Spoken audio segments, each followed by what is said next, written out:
Hi you guys, it's rainy and I hope you're having a super duper day. Guys, it's cold. It's gotten really wintry around here. It's early December, so I got my Christmas scarf on. Yay! Well, I told you about Scott. And now we've got 3 new family members. Yay! So I wanted to introduce them to you. The first one, she's a geranium. And she's in a hanging pot, but you know, I don't think that's accurate. I think actually she should be just in a regular pot because she doesn't trail. There are such things as geraniums that trail, but this isn't one of them. I can tell by the leaves. These leaves are very fuzzy, and they're like scalloped. And the ones that trail, and this is a red one, and I haven't ever seen a trailing one that comes in red. There usually you see them pink and purple and white, and the leaves are more kind of star-shaped. They're pointy and they're glossy. They're not fuzzy like this. So somebody thought that this would make a good hanging basket, but they were wrong. But it's okay, because they do get kind of leggy. They get, they droop kinda, and then you can just take the cuttings from them, just cut off at the leaf, and put it in water, or if you have this stuff, it's called perlite and water.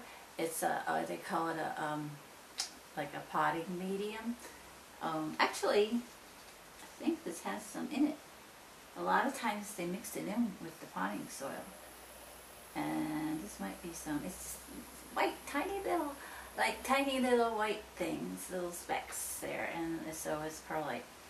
But you can get just straight perlite and root your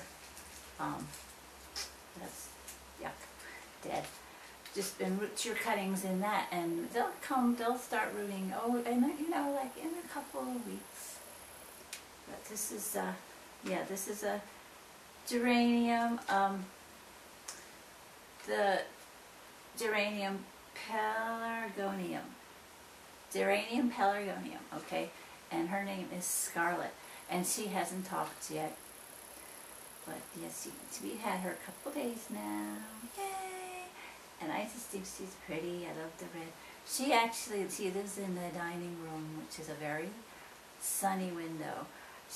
They like geraniums like sunshine, and it might be too hot for her later on for the sun, for a south window, in which case I could move her to this window back here, which faces west. The best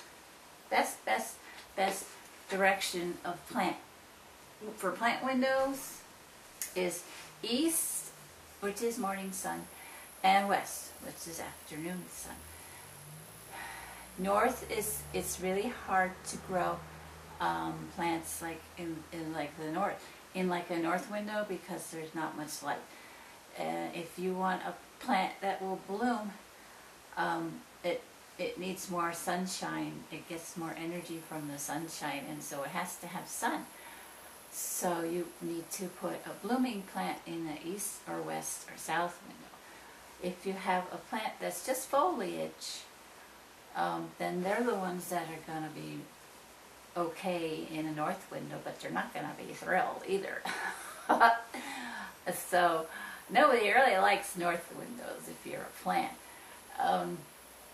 But they'll put up with it. So like all green plant that doesn't bloom, like philodendron, those have like really shiny, like heart-shaped leaves, and they climb. It's a vine, but a lot of people put it in a hanging pot, and it'll hang down nice, but the leaves will get smaller and smaller and smaller and smaller as you go down because it wants to climb up. The best way to have a philodendron is you can buy them like like a piece of bark, and you put it in the pot and it climbs up the bark, and then it's happy. But they've got dark green leaves and they're kind of heart-shaped. Wait, that's a square. Wait, here, heart-shaped. And the other good plant I see a lot, that's a foliage plant that would probably put up with a north window for a while. It's called pothos, P-O-T-H-O-S. And a lot of people confuse them with philodendron because the leaves are kind of the same shape, but a pothos is a lighter shade of green, and it's got variegated. A lot of times, it's usually variegated leaves, and they're not shiny. They're leathery, and they hang okay. They're good with hanging,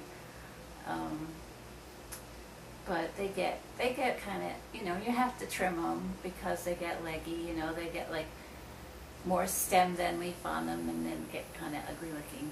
And philodendrons do the same thing. And let's see, what else is good? Maybe a north window plant. You could try a spider plant. I'm not sure how long it's going to put up with just north, because they need a lot of sunshine because they're very active plants. They put out babies. They put out a stalk with a baby plant on the end of it. Is really neat. It looks just like the mama plant, and then the baby will grow on the end of the stalk, and it'll have roots and everything, and then you just pull the baby off and stick it in a pot, and you've got another one. So they're fun. I love spider plants. And they have two different kinds that I've seen. I'm sure there might be more. It's all green, or else like they call variegated. Anyway, we've got two more family members. Hang on, I gotta move the camera. So there's our friend Scott on the left, and he's got a new brother, a poinsettia, and his name is Wallace. Hi, Wallace. Wallace still doesn't talk. Nobody said anything to me. Now upstairs, oop, there she is. Violetta, isn't she pretty? She's a violet. Violets are members of the pansy family, so here you can see her flowers look just like pansies. I'm not even sure, this might be a pansy plant because it looks so much like it. It smells beautiful, but I'm not sure if she's a pansy. Maybe. I don't, I've never seen them put in a hanging pot before. It's not a trailing plant. I mean, where I came from, when I was living in New England, we had them just outside and growing along the ground. And I remember we used to pick them and pick them and pick them, and the plants, the flowers would come back. Okay, so that's everything I wanted to tell you this time around. Excuse me. That's my wand. This has been Rainy Boney. Rainy Bowie. The Magic Pixie. Thanks for watching, you guys.